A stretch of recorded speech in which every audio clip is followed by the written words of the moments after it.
আজকের ভিডিওতে আমরা কোনো অঙ্ক শিখব না।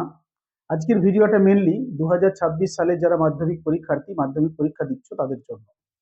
আজকের এই ভিডিওতে অঙ্ক বিষয়ে কিভাবে কি সতর্কতা অবলম্বন করলে যারা ভালো স্টুডেন্ট 100-তে 100 পাওয়ার চিন্তা ভাবনা করছো, কিভাবে তারা 100 পেতে পারো, বা অনেক সময় ছোটখাটো ভুলের জন্য কি হয় 1-2 নম্বর কম হয়ে যায়, ফলে 100 আর পাওয়া হয় না, সারা জীবনের জন্য একটা দুঃখ থেকে যায়। সেই সমস্যাগুলো থেকে কিভাবে বেরিয়ে আসা যাবে সেই সব নিয়ে আলোচনা করব। এবং এখানে যে আলোচনা করব সব কিন্তু মধ্যশিক্ষা পর্ষদের যে খাতা দেখার গাইডলাইন, সেই খাতা দেখার গাইডলাইন অনুযায়ী আমি কথাগুলো বলবো। সেইভাবে তোমরা মেনে চলবে এবং সেই মতো কাজ করবে। আশা করি তাহলে তোমাদের যে ভুল ত্রুটিগুলো হচ্ছে সেগুলো অনেকটাই হবে না এবং তোমাদেরকে 100 পেতে সাহায্য করবে, বা যাদের ক্ষেত্রে নাম্বার অনেকটা কমে যাচ্ছে সেই নাম্বার কমবে না, যথেষ্ট ভালো একটা স্কোর তোমরা করতে পারবে। প্রথমেই অনেকের প্রশ্ন থাকে যে স্যার আমরা কোন প্রশ্নগুলোর উত্তর আগে করব। তো এখানে মাধ্যমিক পরীক্ষার যে প্রশ্ন, আমি 2025 সালের প্রশ্নটা নিয়েছি হাতে বলার সুবিধার জন্য। এখানে প্রথমেই একটা নির্দেশ দেওয়া থাকে যে 1, 2, 3 এবং 4 এই 4টি দাগের প্রশ্ন কিন্তু আগে করার কথা বলা থাকে। আমি এই প্রসঙ্গে তোমাদেরকে বলবো যে অবশ্যই 1, 2, 3, 4 এই 4টি দাগের প্রশ্ন তোমরা আগে সমাধান করবে। সেক্ষেত্রে অবশ্যই তোমরা যখন 15 মিনিট সময় পাচ্ছ প্রশ্ন পড়ার জন্য, সেই সময় ঠিক করে নেবে বা দেখে নেবে কোন কোন প্রশ্নগুলো সহজ তোমাদের করার মধ্যে পড়েছে, সেইগুলো আগে সারা প্রশ্ন থেকে বেছে নেবে যে এই প্রশ্ন কমন, আমি এগুলো আগে করেছি, করতে পারবো সহজেই, সেই প্রশ্নগুলোকে আগে চুজ করবে এবং সেগুলো সমাধান আগে করবে। এবং এক্ষেত্রে 1, 2, 3 এবং 4 এই 4টি যে দাগ তার ক্ষেত্রেও সেম জিনিস করবে। তোমরা যেগুলো জানা জিনিস, যেগুলো সহজে পারবে, নির্ভুলভাবে করতে পারবে, ঠিক আছে, সেই প্রশ্নগুলোর উত্তর আগে দাগ নাম্বার দিয়ে ঠিকঠাক করে করবে। যদি সব অঙ্ক করতে না পারো 1, 2, 3, 4 এই 4টি দাগের কিছুটা স্পেস ছেড়ে দিবে, একটা কি দুটো পাতা ছেড়ে দিবে, তারপরে বড় প্রশ্ন শুরু করবে। বড় প্রশ্নের ক্ষেত্রেও সেরকম করবে, যেগুলো তোমাদের সহজ সরল প্রশ্ন, জানা প্রশ্ন, করা প্রশ্ন, সেই প্রশ্নগুলোকে আগে করবে। এরপরে যখন তোমাদের জানা প্রশ্ন সব করা হয়ে গেল, যেগুলো নতুন প্রশ্ন সেগুলো তারপরে করবে। নতুন প্রশ্ন করতে গিয়ে 1 নম্বরের বা 2 নম্বরের বা 3 নম্বরের বা 4 নম্বরের জন্য যে জায়গা ছেড়ে দিয়েছো, সেই প্রশ্নগুলো সমাধান সেই জায়গায় করবে। তাতে যদি জায়গা না কুলোয় শেষের দিকে দাগ নাম্বার দিয়ে করবে, এমন নয় শেষে করলে নাম্বার পাওয়া যাবে না, এমন কিন্তু নয়। আচ্ছা, এরপরে বড় প্রশ্নের ক্ষেত্রেও যেগুলো অজানা প্রশ্ন, নতুন প্রশ্ন, সেগুলো শেষের দিকে করবে। সব সময় যেগুলো কঠিন প্রশ্ন সেই প্রশ্নগুলোকে শেষের দিকে করতে হবে, যাতে ভুল হলেও তুমি সময় দিয়ে সেটাকে করে কারেকশন করে করতে পারো, সেই কথাটা ভাবতে হবে। এবং কখনোই কোনো একটা অঙ্ক করতে গিয়ে যদি দেখা যায় অঙ্কটাতে ভুল হয়ে গেছে, মিলছে না, কোনো সমস্যা হচ্ছে, সেইটাকে নিয়ে বেশি সময় নষ্ট করবে না। সময়টা একটা মেন ব্যাপার হয়ে যায়।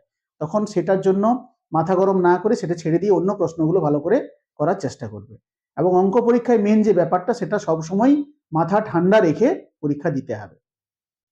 এরপরে যে ভুল ত্রুটিগুলো হয়, ছেলেরা বুঝতে পারে না, তাদের কাছে সঠিক গাইডলাইন থাকে না, যার জন্য অনেক সময় নাম্বার কমে যায়, সেগুলো আমি দাগ নাম্বার ধরে ধরে তোমাদেরকে বলে দিচ্ছি, সেগুলো মন দিয়ে শোনো। এই ভিডিওটা ভালো করে তোমরা দেখো, 10-15 মিনিটের একটা ভিডিও তোমাদের অনেক কাজে আসবে, তোমাদেরকে ভালো স্কোর করতে অবশ্যই সাহায্য করবে। প্রথমে 1, 2, 3 এবং 4 এই 4টা দাগের প্রশ্নের যখন উত্তর করবে, তোমাদেরকে এর আগে অনেকবার আমি বলেছি খাতাটা ওই 1, 2, 3, 4 এই প্রশ্নগুলোর জন্য এইভাবে রেডি করে নেবে। মনে করো এইটা তোমাদের খাতা, এই খাতার পাতায় এইভাবে চারদিকে তোমরা মার্জিন দিবে, মাঝের অংশটাতে লিখবে। মার্জিনটা তোমরা পেন দিয়ে স্কেল দিয়ে দিতে পারো, বা খাতাটাতে ভাঁজ করে দিতে পারো, তোমাদের ইচ্ছা, তোমরা যেমন সুবিধা মনে করবে মার্জিন দিবে। এই অংশটা একটু চওড়া করে মার্জিন দিবে, এই অংশটা চওড়া, এই দুটো সাইড একটু সরু করে মার্জিন দিবে। এরপরে এই যে 4টি দাগের অঙ্ক তোমরা করবে, তার জন্য খাতাটাকে মাঝে মাঝে ভাগ করে নিবে। ভাগ করে নিয়ে এখানে রাব বলে লিখে দিবে। ধরো 1-এর দাগের 1-এর প্রশ্নটা তুমি উত্তর করবে, তাহলে তখন 1-এর দাগের 1-এর প্রশ্নের রাব ক্যালকুলেশন গুলো তুমি এখানে করে নিবে। আমার শর্ট প্রশ্ন মানে 1 নম্বর এবং 2 নম্বরের প্রশ্নের জন্য লিখে লিখে, খুব সুন্দর করে লিখে লিখে কিন্তু আমার সমাধান করার দরকার নেই, খুব বেশি লেখার দরকার নেই। তুমি রাব ক্যালকুলেশন করবে, তোমার সঠিক উত্তর পাওয়ার জন্য যা ক্যালকুলেশন দরকার করলে এখানে উত্তরটা লিখে দিবে। উত্তর লেখার সময় একটা কথা, এমসিকিউর ক্ষেত্রে তুমি শুধু এ লিখে না দিয়ে কি উত্তর হবে এটা লিখে তাতে কি লেখা আছে সেই উত্তরটাও লিখে দেবে, তাহলে ভালো হয়। আচ্ছা, এইভাবে এবারে একটা শেষ হয়ে গেলে দাগ দিয়ে দিলে। একই রকম ভাবে দুইয়ের দাগ দিবে, দুইয়ের দাগে রাফ ক্যালকুলেশন এখানে করবে এবং উত্তরটা এখানে লিখে দিবে। ধর বি উত্তর হলো, বি লিখে কি উত্তর হয়েছে সেটা লিখে দিবে। এইভাবে তোমরা এমসিকিউ, সত্য মিথ্যা, শূন্যস্থান পূরণ এগুলো করবে। এবং একটা জিনিস মনে রাখবে, 1 নম্বরের যে প্রশ্ন শূন্যস্থান পূরণ, সত্য মিথ্যা বা এমসিকিউ, তার ক্ষেত্রে কিন্তু তুমি উত্তর লিখলেই নাম্বার পাবে। রাফ ক্যালকুলেশন যদি নাও থাকে নাম্বার পাওয়ার ক্ষেত্রে কোনো প্রবলেম হবে না। কিন্তু 2 নম্বরের যে প্রশ্ন, সেই প্রশ্নে তোমাকে রাফ ক্যালকুলেশন করতে হবে। তুমি যে ক্যালকুলেশন করে উত্তর বের করেছো সে সব ঠিকঠাক খাতার মধ্যে থাকতে হবে, তবেই তুমি 2 নম্বর পাবে। এই কথাগুলো কিন্তু ভালো করে মনে রাখবে। এবং এখানে এমসিকিউ, সত্য মিথ্যা, শূন্যস্থান পূরণ, এমসিকিউতে 6টা থাকে 6টাই করতে হয়, বাড়তি করার কোনো ব্যাপার নেই। তুমি সত্য মিথ্যা বা শূন্যস্থান পূরণে 5টা করতে হয়, কিন্তু 6টা করে প্রশ্ন থাকে। এখানে 6টা করে প্রশ্নেরই তুমি উত্তর করবে। বাই চান্স কোনো প্রশ্ন ভুল হয়ে গেলে তোমার পরের যে প্রশ্নটা ঠিক থাকবে সেটার জন্য নাম্বার তুমি পেয়ে যাবে। 2 নম্বরের প্রশ্নেও বাড়তি প্রশ্ন থাকে, শেষে যদি সময় থাকে বাড়তি প্রশ্নের সমাধান করে আসবে। সব ক্ষেত্রেই যদি সম্ভব হয়, কিছু কিছু ক্ষেত্রে তোমার সন্দেহ থাকে, তুমি বাড়তি সেই প্রশ্নের সমাধান করে দিয়ে আসবে। শর্ট প্রশ্নের গল্প চলে গেল 1 2 3 4। এরপরে চলে আসছি আমরা 5-এর দাগে। 5-এর দাগে যেটা পড়ে পাটিগণিতের অঙ্ক, দুটো থাকে 5 নম্বরের, একটা করতে হয়। এখানে যখন করবে তুমি সব সময় সূত্রটা লিখে অঙ্ক করবে। সূত্র বলতে যেমন ধরো তুমি চক্রবৃদ্ধি সুদের অঙ্ক করছো, চক্রবৃদ্ধি সুদের অঙ্ক করতে গিয়ে চক্রবৃদ্ধি সুদের যে সূত্রটা তোমার লাগছে সেই সূত্রটা প্রথমে লিখে নেবে, দিয়ে সমাধান করবে। বা সরল সুদের অঙ্ক করছো, সূত্র লিখে নিয়ে তারপরে করবে। কেন বলছি, এখানে যে পার্ট মার্কিং এর ব্যাপার বলা থাকে, সেই পার্ট মার্কিং এ কিন্তু সূত্রের জন্য নাম্বার থাকে। তাহলে অবশ্যই তোমাকে সূত্র লিখে করতে হবে, সেটা করাই মনে হয় ভালো। এবং শেষে কি উত্তর এসেছে সেটা তোমাকে সুন্দর করে লিখে দিতে হবে। উত্তর চলে এসেছে আমি ওখানে ছেড়ে দিলাম এমনটা নয়, কি চেয়েছে সেটাকে ভালো করে লিখে তুমি উত্তরটা লিখে দিবে। এই হয়ে গেল আমাদের 5-এর দাগের গল্প। 6-এর দাগে থাকছে তোমার সমাধান। সমাধান করলে সঠিকভাবে করার পরে নিচে নির্ণেয় সমাধান, x সমান এত, x সমান এত, দুটো যে উত্তর আসবে সেগুলো লিখে দিবে। এই হয়ে গেল আমাদের 6-এর দাগ। এরপরে চলে আসে 7-এর দাগ। 7-এর দাগে আমাদের থাকে ভেদ এবং করণী। ভেদ এবং করণীর ক্ষেত্রে যেটা বলার সেটা হচ্ছে, ভেদের ক্ষেত্রে তোমরা যে কে ধরছো সেই কেটা কি লিখে দিতে হবে। কে একটি অশূন্য ভেদ ধ্রুবক, এটা লিখে দিতে হবে, না হলে কিন্তু 1 নাম্বার কমে যাবে ওখানে। করণীতে ক্যালকুলেশন করবে, খুব বেশি বলার কিছু নেই এখানে। 8-এর দাগে চলে যাচ্ছি অনুপাত সমানুপাত। অনুপাত সমানুপাতের ক্ষেত্রেও তুমি যে কে ধরছো সেই কেটা কি, ঠিক আছে, সমানুপাতিক ধ্রুবক বা সমানুপাত ধ্রুবক বলে তোমাকে উল্লেখ করে দিতে হবে। এক্ষেত্রেও কিন্তু না হলে তোমার নাম্বার কমে যাওয়ার সম্ভাবনা থাকবে। এরপরে চলে আসছে উপপাদ্য। উপপাদ্যের ক্ষেত্রে খুব ভালো করে মনে রাখতে হবে, ছবি কিন্তু তোমার লেখার সঙ্গে যেন সঙ্গতিপূর্ণ হয়। যদি তোমার ছবি লেখার সঙ্গে সঙ্গতি ছবি না থাকে তাহলে কিন্তু সম্পূর্ণ ঠিক লিখলেও তুমি 0 পাবে, কোনো নাম্বার পাবে না। বা ছবি যদি না আঁকো, সম্পূর্ণটা সুন্দরভাবে লিখে আসো, একটুকুও ভুল না থাকে, তাহলে তুমি নাম্বার পাবে না, 0 পাবে। আবার একটা ব্যাপার, তুমি যদি ছবি সুন্দর করে এঁকেছো কিন্তু কিছু লেখনি, তার জন্য কিন্তু কোনো নাম্বার নেই। এখানে যে 5 নাম্বার থাকে সেটা সম্ভবত 1 1 + 3 করা থাকে, ঠিক আছে। তোমার প্রদত্ত প্রামাণ্য এসব লেখার জন্য 1 + 1 আর প্রমাণ করার জন্য 3, এইভাবে ভাগটা করা থাকে। এটা অনেক সময় চেঞ্জ হয়, 1 1 1 2 এরকমও করা থাকে, 1 1 3 থাকে, ভাগ করা থাকে। মোটামুটি প্রত্যেকটা পার্টের জন্য আলাদা করে নাম্বার থাকে, ঠিক আছে। এরপরে আমরা চলে যাচ্ছি প্রয়োগে। প্রয়োগের ক্ষেত্রেও একই। প্রয়োগের ক্ষেত্রে মোটামুটি আমাদের 1 + 2 থাকে, 3 নাম্বার থাকে, 1 + 2। প্রদত্ত প্রামাণ্য লেখার জন্য 1 নাম্বার আর প্রমাণটা করে দেওয়ার জন্য 2 নাম্বার। এখানে তোমরা যেটা করবে, প্রশ্নটাকে পড়ে দেখবে তোমাদের কমনের মধ্যে পড়েছে কিনা। কমন পড়লে তো সুন্দর সব লিখতে পারবে। যদি কমন না পড়ে তাহলে প্রশ্ন দুটো পড়ে ভালো করে দেখে নেবে কোনটা তুমি করতে পারছো বা করতে পারবে, সেইটা তুমি চয়েস করবে এবং সেইভাবে করবে। যদি তাতেও না পারো, দুটোর মধ্যে প্রশ্নটা ভালো করে পড়ে নিয়ে কোনটা তোমার বুঝতে সুবিধা হচ্ছে সেই প্রশ্নটা চুজ করো এবং তার প্রদত্ত প্রামাণ্য এবং ছবি যেটা দেওয়া আছে তার সুন্দর করে ছবিটা এঁকে দেবে, তাহলে কিন্তু তুমি 1 নম্বর অবশ্যই পাবে। প্রমাণটা যদি না করতে পারো তার জন্য 2 নম্বর তোমার বাদ যাবে। এরপরে চলে আসছে আমাদের সম্পাদ্য।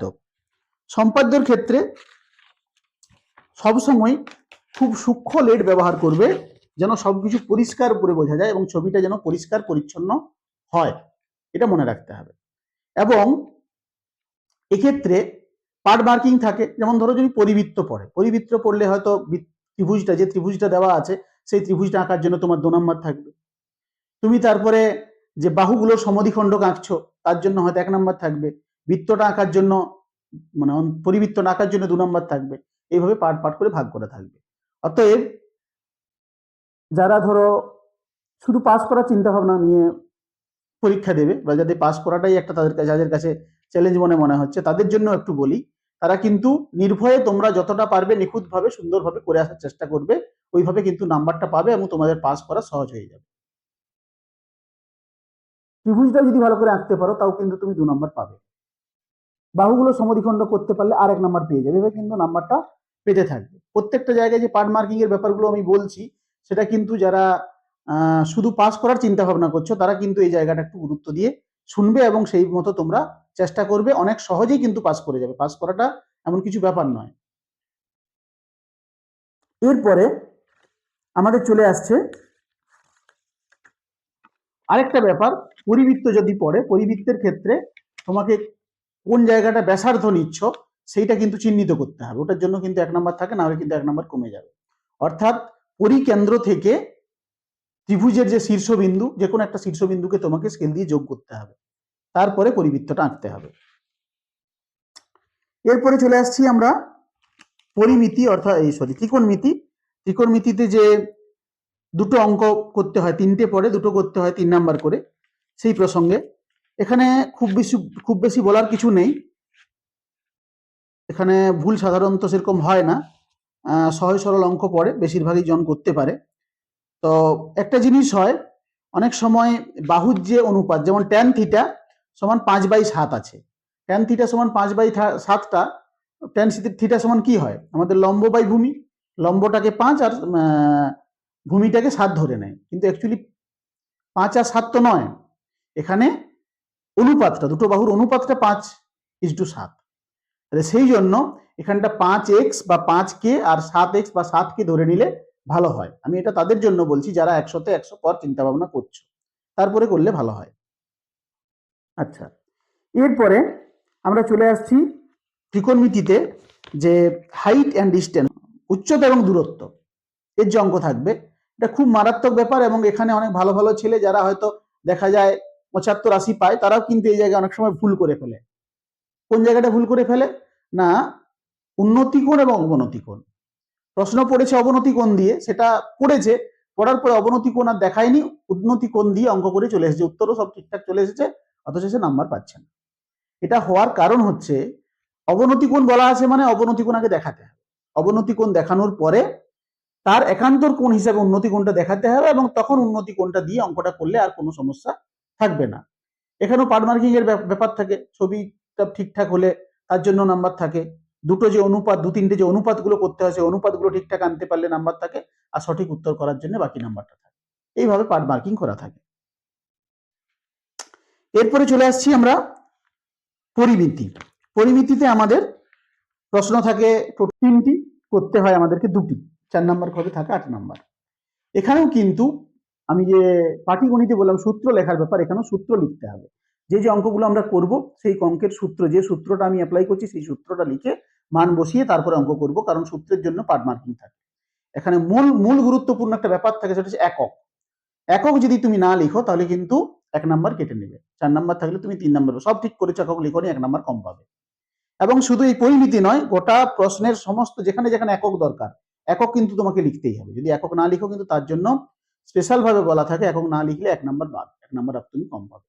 অতএব যেখানে যেখানে একক দরকার সেটা ভালো করে খেয়াল রাখবে এবং একক অবশ্যই লিখবে। এবং পরিমিতির ক্ষেত্রে কি হয়, দুটো জিনিস দুরকম এককে দেওয়া আছে, অনেক ছেলে কি করে দুটোকে দুরকম ভাবে ক্যালকুলেশন করে আর উত্তর মিলাতে পারে না।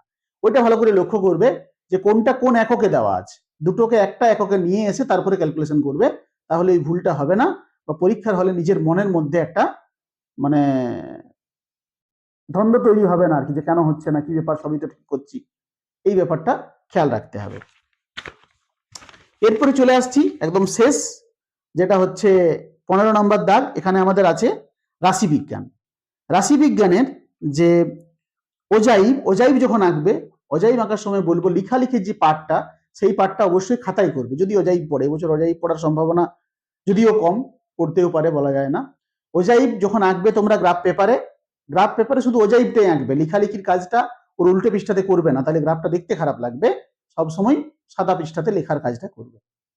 বাকি যে অঙ্ক করবে, এখানে তো সূত্র আছে, সেই সূত্র যে লিখছো, সূত্র লেখার সময় কোনটা কি মেনশন করে দিতে হবে, বা টার্মগুলো কোনটার অর্থ কি সেটা কিন্তু উল্লেখ করে দিতে হবে। যেমন তুমি এল লিখেছো, এলটা কি সেটা তুমি লিখে দিতে হবে, এল কি এবং তার মান কত। প্রথমে এল সমান এলটা কি লিখে দিয়ে তারপরে তার মানটা লিখতে হবে, ঠিক আছে। এন লিখছো, এনটা কি, তার মানটা, তারপরে মানে এনটা কি লিখে দিয়ে তারপরে মানটা লিখবে। বা মানটা হয়তো তুমি এন সমান কত লিখে দিলে, এল সমান কত লিখে দিলে, ঠিক আছে, কোনো অসুবিধা নেই, কিন্তু পরে হলেও তোমাকে এলটা কি, এনটা কি লিখে দিতে হবে, F1টা কি, F0টা কি, F2টা কি, এগুলো কিন্তু প্রত্যেকটা তোমাকে উল্লেখ করে দিতে হবে টার্মগুলো, এবং ক্যালকুলেশনগুলো ঠিকঠাক করে করে বের করতে হবে। এর ক্ষেত্রেও সূত্র লেখা বাধ্যতামূলক। অনেকে কি করে, সূত্রটা মনে থাকে, সংখ্যা বসিয়ে দিয়ে ক্যালকুলেশন করে দেয়, কিন্তু না, সূত্র লিখতে হবে, সূত্রের জন্য আলাদা করে পার্ট মার্কিং থাকে। এই হচ্ছে মোটামুটি ব্যাপার। আশা করি সব জিনিসগুলো বলতে পারলাম। এগুলো একটু মেনে চলো, তাহলে তোমাদের নাম্বার যে কমে যাওয়ার ব্যাপার থাকে, যে ভুল ভ্রান্তির ব্যাপারগুলো থাকে, সেগুলো থাকবে না। আর ঠান্ডা মাথায় পরীক্ষা দাও, সবার পরীক্ষা ভালো হোক, বেস্ট অফ লাক, ওকে।